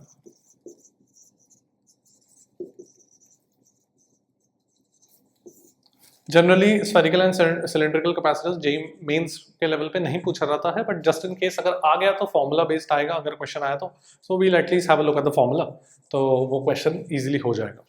So spherical capacitor is basically consists of two spherical shells, ठीक है? ये metal हो सकता है, और ये मेटल सॉलिड हो सकता है, डजंट मैटर, ये मेटल शेल हो। ऑलराइट, सो लेट्स से इसका रेडियस कुछ a है, इसका रेडियस b। ना इस पे अगर चार्ज q है तो इस पे -q। ऑलराइट, तो मुझे क्या निकालना है, कैपेसिटेंस निकालना है इस सिस्टम का। कैपेसिटेंस क्या होता है, charge divided by the potential difference. So potential of the inner shell मैं लिखूंगा, फिर potential of the outer shell लिखूंगा, फिर सब्ट्रैक्ट करूंगा तो मुझे क्या मिलेगा, potential difference. And I know capacitance is the charge divided by the potential difference, that is the definition. So potential of the inner shell कितना हो जाएगा, खुद के कारण कितना होगा, k/a। whenever you write potential of something you have to write it due to everything। तो अगर मैं पोटेंशियल इनर शेल का लिख रहा हूँ तो खुद के कारण भी लिखना पड़ेगा एंड बाहर वाले के कारण भी लिखना पड़ेगा। तो खुद के कारण पोटेंशियल कितना हो जाएगा, this is like a uniformly charged hollow sphere, तो सरफेस पे पोटेंशियल कितना हो जाएगा, k/a। एंड ये इलेक्ट्रोस्टैटिक्स में पढ़ा है। एंड आउटर शेल के कारण everywhere inside the potential would be -k/b। Charge is -q and everywhere inside a hollow shell uniformly charged, the potential is a constant, कितना, kq by the radius, correct? तो ये बन जाएगा kq b-a divided by ab। Okay, outer shell का potential, इसके कारण outside इस छोटे स्फीयर के कारण यहाँ पर पोटेंशियल कितना होगा, ऐसे point charge is place at the centre, मतलब kq/b इसके कारण, right? Because it is at a distance, this outer shell is at a distance b from the center of the smaller shell, and बाहर वाले के कारण खुद पे potential कितना होगा, k times -q divided by b। तो ये कितना बन जाएगा, 0। सो इनर शेल का पोटेंशियल ये है, आउटर शेल का पोटेंशियल 0 है, तो पोटेंशियल डिफरेंस कितना बन गया, यही बन गया।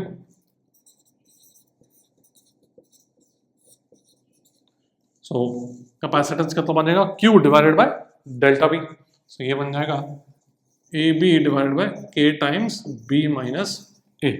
k को मैं 1/4 पाई एप्सिलॉन नॉट लिखता हूँ, इस तरीके से जनरली फॉर्मूला लिखा जाता है और याद किया जाता है, and we will remember this, 4 pi epsilon naught ab divided by b minus a।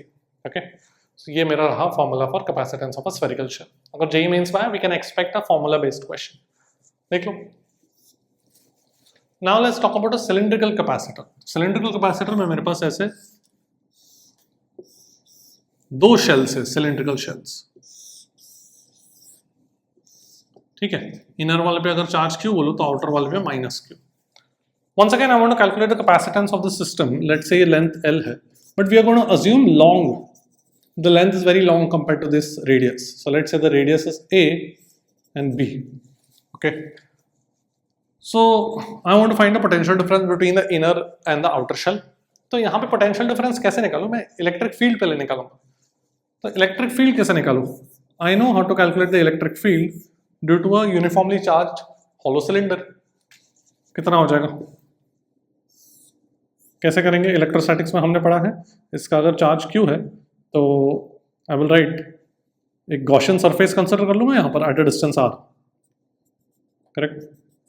We have seen this in electrostatics. E into 2 pi r L, this will be my flux electric field into the curved area 2 pi r L should be equal to the charge enclosed Q divided by epsilon naught. So electric field would be 1 by 2 pi epsilon naught Q by RL. Okay. This is electric field due to the inner cylinder. Outer cylinder के अंदर एक hollow cylindrical shell के अंदर खुद के कारण field कितना होता है? 0. सो ये चीज हमने गॉस लॉ में देखा है, वंस अगेन इलेक्ट्रोस्टैटिक्स चैप्टर में पढ़ा है। So I will not be deriving it from basics, you should already know it from electrostatics chapter. ये जो आउटर सिलिंड्रिकल शेल है उसके कारण अंदर सब जगह फील्ड कितना होगा? 0. सो the net field between the cylindrical shells is simply this, which is due to the inner shell.